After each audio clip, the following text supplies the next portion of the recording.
पण कुठेतरी वाटलं की बाबा नाही, आता नॉलेजसाठी एक आपलं वाटतं ना, कम्फर्ट झोन निघायला पाहिजे. तू ऍज अ ट्रेनर किंवा तू ऍज अ बॉडी बिल्डर हे कसं फायनान्शियली मॅनेज करतोस सगळं?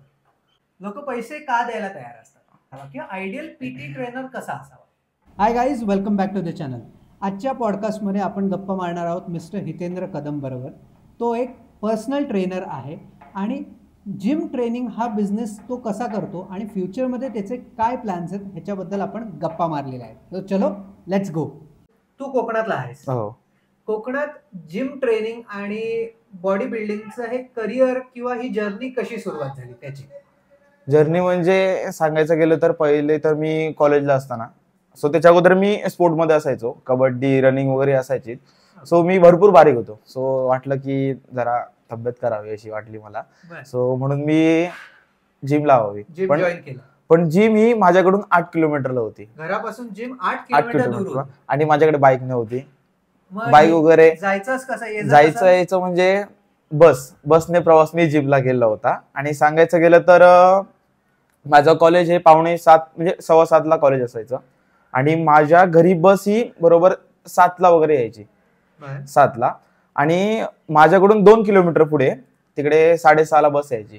मी 2 किलोमीटर चालत जाऊन तिकडे बस पकडून ती बस नंतर मी जिमला जायचो.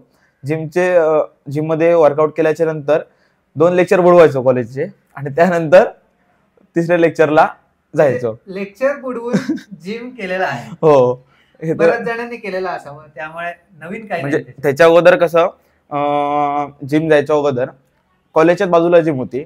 सो साईडला जिम आहे ना, सो बघायला जायचं आहे. सो सगळेजण वर्कआउट करतायत अशी खिडकी होती आणि मी खिडकीवर हात ठेवून बघतोय की सगळेजण वर्कआउट करताना म्हणतोय की मी पण जिम मध्ये जाणार, मी पण बॉडी करणार. हे तेव्हा हे होतं की म्हणजे असं वाटलं पण नव्हतं की बाबा मी ह्या फील्डमध्ये जाणार म्हणून. आणि एकदा नंतर जिम स्टार्ट झाली, नंतर त्याची आवड निर्माण झाली. पण मग कॉलेजमधून काही करिअर करावं असं वाटलं नाही का कधी? तेव्हा वाटलेलंच ना, असं म्हणजे करिअर काहीतरी करावं म्हणून. पण असं वाटलं नव्हतं की इथे येणार म्हणून. आता शिफ्ट कसा झाला कॉलेजच्या करिअर पासून जिमच्या ट्रेनर करिअरचा शिफ्ट कसा होता? म्हणजे वर्कआउट करत नंतर एक आवड झाली निर्माण त्यामध्ये. मग त्यानंतर वर्कआउट करतो तर बाबा डाएट करावं लागेल. डाएट नंतर खूप जण विचार लागलेत बाबा तू काय खातोस वगैरे हे ते वगैरे. त्यामुळे असं वाटलं की बाबा हा खूप जण मला विचारतात, म्हटलं ना की ह्याच्यातच करिअर केलं तर. सो तुझ्या बॉडीमध्ये दिसलेला फरक जाणून घेऊन लोक तुला विचारायला लागली. बरोबर.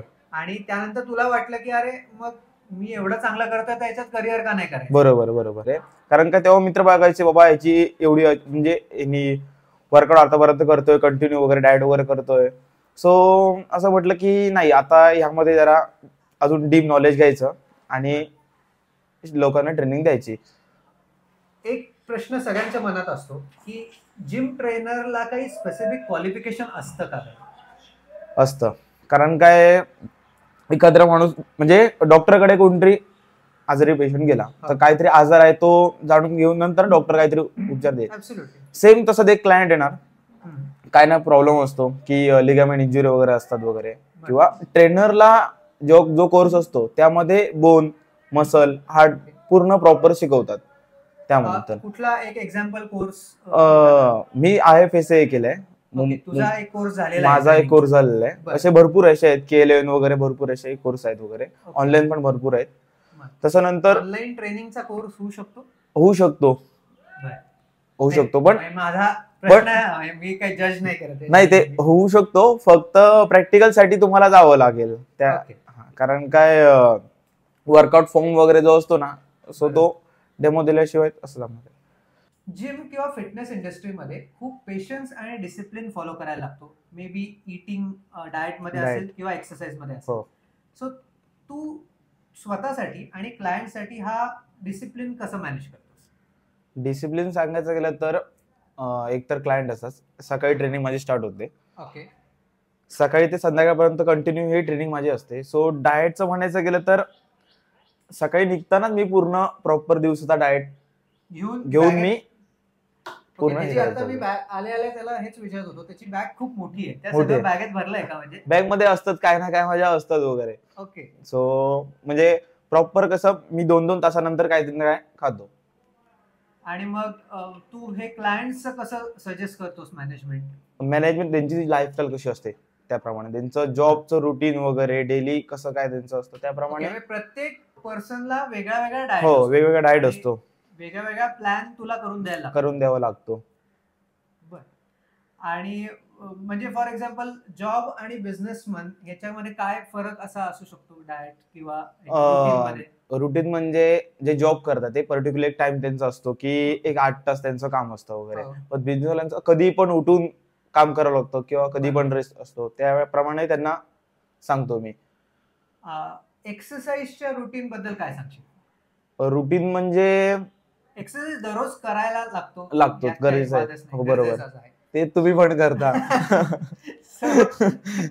बट एक्सरसाइजचा डिसिप्लिन कसा फॉलो करावा? डिसिप्लिन म्हणजे सांगायचं गेलं तर एक तर कंटिन्यू वर्कआउट पाहिजेच.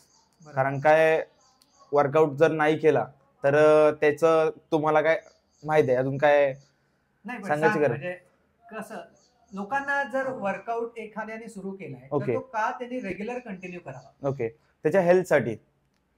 कारण काय सध्या कसं आहे, लोक आपल्या हेल्थकडे बघत नाही, त्या कारणासाठी त्यांच्याने वर्कआउट हा करावा डेली. म्हणजे माझा मेन प्रश्न असा आहे की काही लोक 4 दिवस जोरात वर्कआउट करतात, त्यानंतर 4 दिवस सुट्टी घेतात, परत 4 दिवस जोरात वर्कआउट करतात. सो हे जे हा प्रकार असा असावा की रेग्युलर ट्रेनिंग तुम्ही जे दिलेलं आहे ट्रेनरने करावं तसा असा? खरं म्हणजे रेग्युलर असावा. ओके, त्याच्यात काय फरक काय आहे? म्हणजे असं म्हणजे 4 दिवस आराम करणं, 4 दिवस जोरात करणं नाही, निदान तुम्ही वीक मध्ये 3दा तरी ट्रेनिंग केलं ना, ती तरी खूप गरजेची आहे. कारण काय मसल हा रिकव्हर व्हायला निदान 2 दिवस तरी लागतात. ओके, जर तुम्ही 3 दिवस वर्कआउट करताय, 3 दिवस येतात, तर पुन्हा तो मसल तुमचा हिट नाही होत. सो त्या कारणासाठी कंटिन्यू वर्कआउट करायला पाहिजे किंवा त्या मसलची ग्रो नाही होणार तुमच्या त्या. ओके, सो फॉर एक्झाम्पल मंडेला जर मी बॅक करत असेल तर त्याची रिकव्हरी व्हायला वेडनेसडे येतो. हो, 2 दिवस लागतात. आता पुढचा प्रश्न फार इम्पॉर्टंट आहे. तू कोकणामधून पुण्यात आलायस, बरोबर. साधारण किती दिवस झाले पुण्यात येऊन तुला? पुण्यात मला आता बरोबर वर्ष होईल. बरोबर 8 एप्रिलला मी पुण्यात आलो. सो कसं वाटतंय पुण्यातला एक जिमचा एक इंडस्ट्री कशी वाटते आणि कोकणातली कशी वाटते? याच्यातला डिफरन्स तुला कसा जाणवतो? डिफरन्स सांगायचं गेलं तर म्हणजे जो मी कोकणात होतो, वर्कआउट वगैरे चालू होता माझं. कोकणातलं तुझं गाव कुठलं? कोकणातलं गाव माझं मोरगाव, हे बरोबर दोडामार्ग तालुक्यात, म्हणजे गोवा आणि महाराष्ट्र बॉर्डरवर बरोबर तो तालुका आहे. त्यामध्ये म्हणजे 100 मीटर आम्हाला तो असा लागून आहे.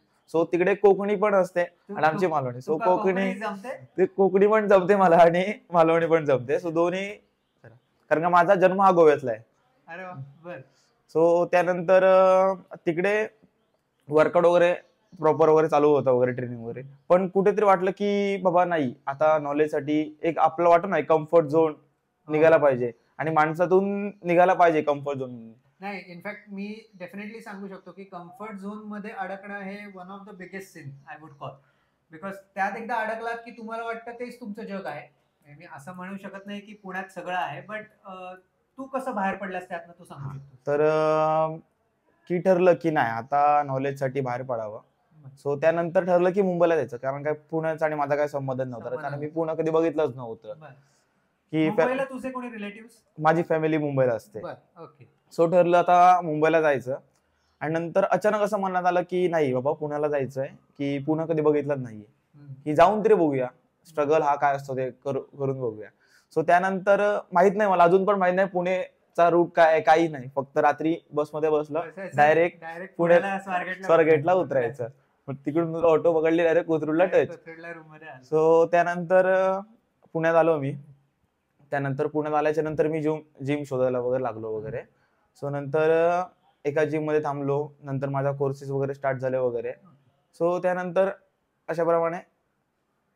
कसं पण पुण्यात कसा सेटल झालायस आता? आता बऱ्यापैकी झालोय. आता म्हणजे माझे एक स्वभाव असा आहे की कुठला पण क्लायंट वगैरे असो, कुठला पण व्यक्ती असो, ओळखी माझी पटकन होते, कारण काय बोलण्यात ती गोडी असल्यामुळे. सो तशी तुमची झाली. मग त्यानंतर आता बऱ्यापैकी क्लायंट वगैरे आहेत, हँडल वगैरे करतो. पुण्याने ऍक्सेप्ट केलेलं आहे? हो, ऍक्सेप्ट केलेलं आहे पुण्याने. आणि असा मला आता वाटत नाही की मी पुन्हा सोडणार म्हणून.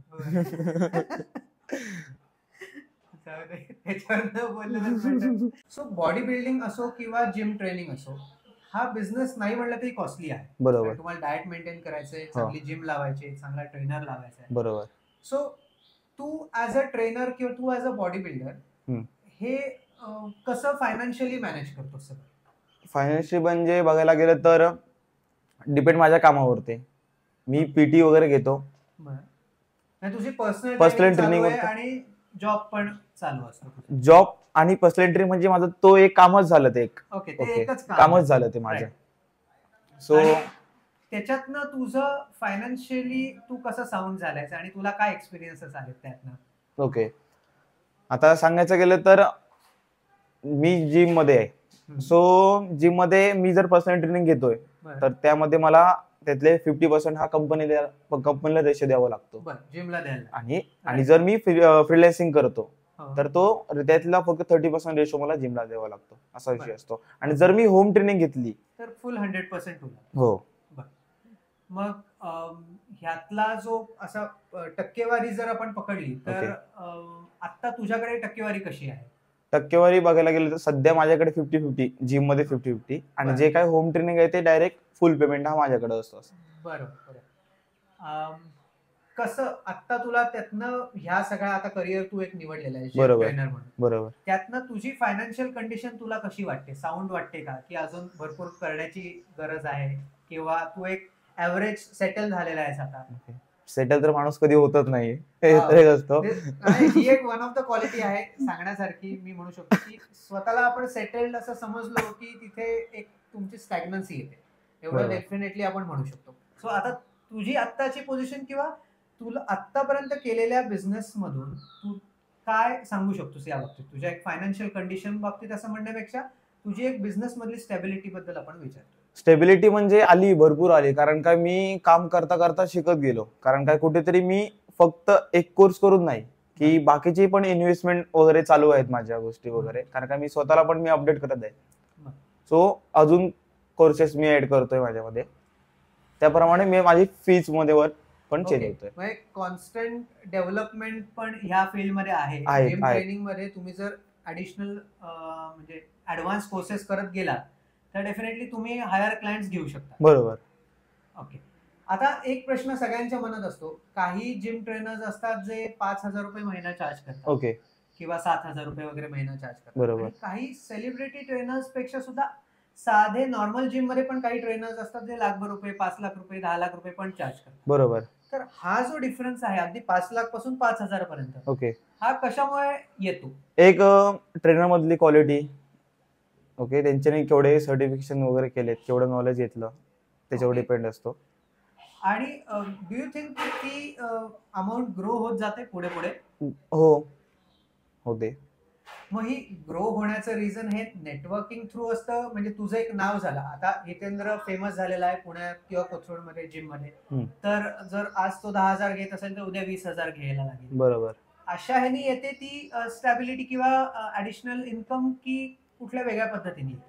अशाप्रमाणे ते आणि आपलं नॉलेज वाढल्याच्या नंतर एक कॉन्फिडन्स आपल्याला पण येतो. म्हणजे फॉर एक्झाम्पल जर कोणी जिम ट्रेनर हा व्हिडिओ पाहत असेल, बरोबर, तर आज जर तो 10,000 वर असेल, बरोबर, तर त्यांनी 50,000 वर कसं जायचं, किंवा तू तुझा प्लॅन कसं सेट केलायस हे जायला? बरोबर. आता सांगायचं गेलं तर मी तुम्हाला आताच बोललो की अपडेट, माणसाने अपडेट व्हावं लागेल. आणि कोर्सेस मी जास्त करतो. आता मी जर एक ठराविक कोर्स 2 केलेत तर मी त्याच्यात नॉलेज देणार आहे, अजून केले ते अजून. सो मल्टी टॅलेंटेड जर माझ्याकडे जर नॉलेज जर असेल ना बऱ्यापैकी फिटनेस मधलं, सो लोकांना पण वाटतं की लोक पैसे द्यायला तयार असतात. ओके, हा, मग ह्याच्याबद्दल काय सांगशील? अजून लोक पैसे का द्यायला तयार असतात? नॉलेजवर. आणि आपली बघायला गेलं तर लोकांना भरपूर हेल्थ खूप महत्वाची असते. सो हेल्थ साठी लोक पैसा बघत नाही, असे पण मी ट्रेनर पैसा बघत नाही, असे पण लोक बघितले की 50,000 फी देतात, असे पण 50 महिना, असे पण मी ट्रेनर बघितले, असे ट्रेनर सोबत पण मी राहतो. आता मध्ये मी एक ट्रेनिंगची एक पद्धत ऐकलेली होती की तुम्हाला कुठली लिगामेंट इंजुरी असेल स्पेसिफिकली, म्हणजे एल्बो, नी, अँकल किंवा कुठलीही लिगामेंट इंजुरी असेल तर त्याच स्पेसिफिक ट्रेनिंग साठी काही ट्रेनर्स आहेत असं पण असतं का? स्पेशल पॉप्युलेशन तो कोर्स वेगळा असतो. बर, त्याचं पण नॉलेज घेणं खूप गरजेचं असतं, कारण काय त्याचा लिगामेंट्स चा जी लोक आहेत त्यांना ट्रेनिंग देणारे ट्रेनर्स आहेत. ओ वा, ते कसं असतं म्हणजे काय? त्यांचा रिहॅब वगैरे असतो. रिहॅब, त्या रिहॅब मध्ये ते होतं. So nutrition, workout, proper rest. म्हणजे जर मला माझ्या इनफॅक्ट अँकलला लिगामेंट इंजुरी आहे, फार पूर्वी रनिंग करता करता झाली. सो मी जर एका कुठल्या त्या स्पेसिफिक टाइपच्या ट्रेनर कडे गेलो तर तो माझा डाएट, त्यानंतर तुमचा वर्कआउट, तुमचा रिहॅब, सगळ्या गोष्टी तो कव्हर करतो. हो. मग ह्या अशा टाइपला आपण असं म्हणू शकतो का की हे जिम ट्रेनर्स मधलं स्पेशलायझेशन आहे? हो. मग अजून असे कुठले स्पेशलायझेशन आहेत जिम ट्रेनिंग मध्ये? हार्ट रिलेटेड असतात जास्त करून, रिलेटेड, किंवा ज्यांना थायरॉइड वगैरे असतो वगैरे त्या गोष्टींना वगैरे. आणि स्कॉलरशिप बोलतात खूप जणांना, त्याच्यावर पण ट्रेनर वगैरे हे करतात. ओके, म्हणजे ज्याला थायरॉइड आहे फॉर एक्झाम्पल, म्हणजे तुम्हाला जर स्पेसिफिकली थायरॉइड असेल तर तुम्ही त्याच स्पेसिफिकली ट्रेनर कडे जाता का? स्पेशल पॉप्युलेशन असा ट्रेनर पण ट्रेनिंग कोर्स केला असतो. Special population training course? हो, स्पेशल पॉप्युलेशन. त्यामध्ये सगळे म्हणजे जे लिगामेंट वगैरे, ज्यांना काय ACL वगैरे काय प्रॉब्लेम वगैरे असेल, सो तो ट्रेनिंग, रिहॅबिलिटेशनचा तो ट्रेनर करतो. ओके, सो आता तू स्पेशलायझेशन कडे जातोच आहेस, तर अजून एक प्रश्न माझ्या डोक्यात आहे की जिम ट्रेनर आणि न्यूट्रिशनिस्ट मध्ये फरक असतो का, आणि काय फरक असतो तो? फरक हा म्हणजे नसतो, कारण काय जिम ट्रेनर बोललो, तुम्हाला आताच बोललो, जसं स्पेशल पॉप्युलेशन हा कोर्स असतो तसा न्यूट्रिशन पण कोर्स असतो. ओके, म्हणजे जिम ट्रेनर हा न्यूट्रिशनचा एक कोर्स घेऊ शकतो. हो हो हो हो. जसं काय आता माझा पण तसा न्यूट्रिशनचा चालू आहे. हो, चालू आहे न्यूट्रिशनचा माझा कोर्स चालू आहे. आता लोक यायला काही हरकत नाही, म्हणजे आता मी एका क्लायंटची जर ट्रेनिंग जर घेतोय तर मला तो क्लायंट विचारणार की बाबा सर मी न्यूट्रिशन म्हणजे काय खाऊ, कसं मेंटेन करू स्वतःला वगैरे, काय खाऊ. सो तेच कॅलरी कॅल्क्युलेशन करून मी तुम्हाला असा डाएट देईल. सो त्यासाठी मला न्यूट्रिशन खूप गरजेचा वाटत होता, त्यामुळे तू न्यूट्रिशनचा कोर्स सुरू केलेला आहे. यू आर अपडेटिंग हो, अपडेट. पीटी लावताना, पर्सनल ट्रेनिंग लावताना कुणाकडे लावावी? ओके. आणि कुणाकडे लावावी पेक्षा सुद्धा as a me common person आहे, मी नॉर्मल एक काही वर्ष जिम करतोय, आता मला पर्सनल ट्रेनिंग लावायचंय, बरोबर, तर मी काय बघून ट्रेनर सिलेक्ट करावा? ओके, हा प्रश्न बऱ्याच जणांचा असणार आहे. कारण होतं कसं की आपण जिम मध्ये जातो आणि काही काही वेळेला आपल्याला ट्रेनर अप्रोच करतो, एक दोघं तिघं ट्रेनर्स असतात, ते अप्रोच करतात की आम्ही सर पेटी घेऊ शकतो. तर काही काही वेळेला मग सिलेक्शनचा पण तिथे पार्ट येतो. बरोबर. तर तो कसा करावा, किंवा आयडियल पीटी ट्रेनर कसा असावा? आयडियल पीटी ट्रेनर बघायला गेलं तर म्हणजे एकतर म्हणजे त्याच्याकडे सर्टिफिकेशन आहे की नाही हे बघायला पाहिजे. ओके, सर्टिफिकेशन चेक करणं इम्पॉर्टंट आहे. आणि त्यानंतर प्रत्येक जिम मध्ये काय ना काय ट्रेनरची एक प्रोफाईल वगैरे असते. ओके, किंवा गुगल रिव्ह्यू वगैरे असतात खूप जणांचे वगैरे, किंवा पब्लिसिटी बघायला लोकांनाच विचारलं की ओके, म्हणजे तुम्ही जिम मधल्या लोकांनाच विचारू शकता की कुठला ट्रेनर चांगला आहे. आणि जिम मध्ये असं पण असतं की फ्री ट्रायल वगैरे असतो. सो माझं असं मत आहे की जर कुठल्या क्लायंटला जर ट्रेनिंग वर लावायचे असेल तर प्रत्येक ट्रेनर कडून त्यांनी फ्री ट्रायल घेऊन बघायचं कुठला ट्रेनर मला चांगला मॅच होतोय, सो त्याच्याशी ट्रेनिंग लावून घ्यायची. कारण मुद्दा हा पण असतो ना की दरवेळेला तुम्ही अगदी एक्सपर्ट प्रोफेशनल असतो त्याकडे पण जाण्यात काही अर्थ नसतो. तुमची वाईफ कोणाबरोबर मॅच होते हे पण इम्पॉर्टंट आहे. सो ते एक कधी कधी हे रिझल्ट वाईफने पण येतात कधी कधी बघायला गेले तर. ओके, कारण क्लायंट असे पण असतात की किती पण सांगा ऐकत नाही, पण कधी कधी असे पण क्लायंट भरपूर आहेत. आणि क्लायंट मी असे पण बघले की क्लायंटचे कधी कधी मूड पण स्विंग असतात, कारण का ट्रेनर जॉब हा असा आहे की डोक्यावर बर्फ आणि तोंडात साखर ठेवून असतं. डोक्यावर बर्फ आणि तोंडात साखर हे कुठल्याही बिझनेसला लागतं, त्याला काहीच ऑप्शन नाही. बरोबर. आणि मग क्लायंट्स नखरे करतात का? क्लायंटचे नखरे भरपूर कधी कधी असतात. हो. काय एखादा नखरा आम्हाला सांगू शकतो? एखादा नखरा म्हणजे सांगायला गेलं तर करायचं नाही सर, आज कंटाळा येतोय. आज कंटाळा येतोय, किंवा फोन येतोय सर आळस येतोय, राहू दे आज जाऊ दे वर्कआउट. मग तू कसं मॅनेज? मग नंतर नाही वर्कआउटला यायला पाहिजे म्हटलं नाही, मग नंतर उद्या डबल पनिशमेंट. त्यामुळे मग जो वर्कआउट राहिला आहे तो उद्या पण करायचा आणि जो आहे तो पण करून घ्यायचा. आणि माझं तर एक असं आहे की प्रत्येक ट्रेनर असतो क्लायंटने पीटी वगैरे लावली, ट्रेनिंग झाली, झालं. सो 24 तास जात, 1 तास मला देतो, बाकीचे 23 तास तो काय करतो मला काय माहित नसतं. बरोबर. सो त्याला रिझल्ट पाहिजेत. सो माझं असं आहे की तो दिवसभर काय खातो काय नाही हे मी पूर्ण त्याचे फोटो घेतो. सकाळी मॉनिटरिंग करतो. हो, सकाळी, दुपारी, रात्री, संध्याकाळी काय जे मील घेतो त्याचे मी सगळे फोटो घेतो.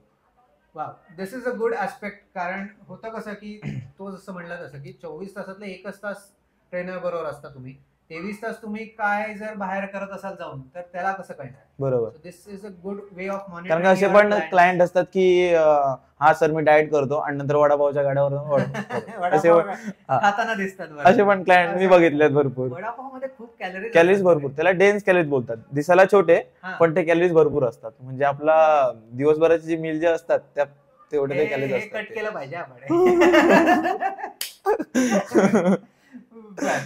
ओके, थोडासा सिरियस प्रश्न. ओके. जिम मध्ये काही वेळेला असे इन्सिडेंट होतात की ट्रेनर ओव्हर करून घेतो एक्सरसाइज. ओके. आणि मग काय वेळेला मग इंजुरीज होतात. ओके. किंवा काही असे इन्सिडेंसेस घडलेले आहेत जिम मध्ये. ओके. बऱ्याच जिम मध्ये घडले. तर कितपत स्ट्रेस एखाद्या पर्सनल ट्रेनरने क्लायंटवर द्यावा किंवा ते तू कसं मॅनेज करतोस. म्हणजे माझा प्रश्न कळला ना. ओके. असे पण काही इन्सिडेंसेस झाले ज्या ओव्हरडोईंगमुळे लोक बेशुद्ध पडले. बरोबर. किंवा काही इंजुरी झालेली. बरोबर.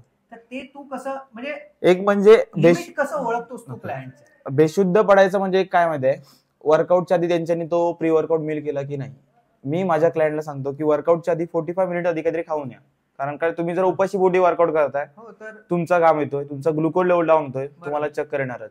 बरोबर. मग नंतर काय म्हणणार बा ट्रेनरने मला एवढा जास्त वर्कआउट दिला म्हणून खाऊन काहीतरी यायचं, वर्कआउट करायचं. आणि ट्रेनरला कळतं की बाबा हा याला एवढं पुश होतो, ते कळतं. बर. सो तू ह्याची काळजी घेतोस की काही इंजुरी होणार नाही. म्हणूनच त्या क्लायंटने जर माझ्याकडे पीटी लावली असते की मला काय होता का नाही म्हणून. बरोबर. असं कारण काय इन्सिडेन्सेस कारण काही वेळेला झालेले आहेत. ती कुणाची चूक कुणाची म्हणजे क्लायंटची असू दे किंवा ट्रेनरची असू दे हा मुद्दा वेगळा आहे. पण ते तू कसं अवॉइड करतोस हे तू आधी इन्स्ट्रक्शन्स देतो. आता सिरियस टॉपिक मधून थोडा फन टॉपिक वर येऊया. लोक जिम मध्ये ट्रेनर्सला जेव्हा बघणं एक्सपेक्ट करतात तेव्हा ते बॉडी बिल्डरला थोडंसं इमॅजिन करून येतात. बरोबर. आणि ट्रेनर प्रत्येक वेळेला बॉडी बिल्डर असेलच असं नाही. बरोबर. तेव्हा बऱ्याच जणांच्या डोक्यात एक डाऊट येतो की हा नीट ट्रेन करू शकेल की नाही. सो हा डिफरन्स आहे ना बॉडी बिल्डर आणि ट्रेनर मध्ये, आणि तो तू कसं जस्टिफाय म्हणजे तू कसं सांगशील. म्हणजे बघायला गेलं तर एक अट्रॅक्शन फिजिक. आता कुठला पण क्लायंट आला की पटकन बघणार ट्रेनर एक फिजिक दिसली की बाबा हा पटकन सर असं असं काहीतरी विचारतो वगैरे. सो असं पण नसतं की कधी एवढी मोठी कोणाची बॉडी असते ट्रेनरची वगैरे. सो माझ्या मते ट्रेनर हा नॉलेजेबल असावा, त्याची फिजिक चांगली असेल, बस एवढं. थँक्यू हितेंद्र. आज तू आलास आणि जिम ट्रेनिंग आणि एक मिथ्स असतात ना जिम ट्रेनिंग बद्दल किंवा एक ट्रेनर कसा काम करतो याच्याबद्दल तू बोललास. आता खूप छान वाटलं तुला पॉडकास्ट मध्ये आणताना. आणि तू ऍज अ कॉमन संदेश काय देशील लोकांना जिम ट्रेनिंग किंवा त्या संदर्भातला. कॉमन संदेश म्हणजे द्यायचा असेल तर प्रॉपर लोकांनी वर्कआउट करा, हेल्थकडे नीट लक्ष द्या. कारण काय खूप जण बघितलं की मी असं पण ऐकलं की लोक फक्त पैसा पैसा पैसा करतात, तो पैसा खाण्यासाठी ते राहत नाही. सो त्यासाठी पैसा पण करा, वर्कआउट पण करा आणि हेल्थ नीट ठेवा. क्या बात आहे. Thank you so much for coming in our podcast.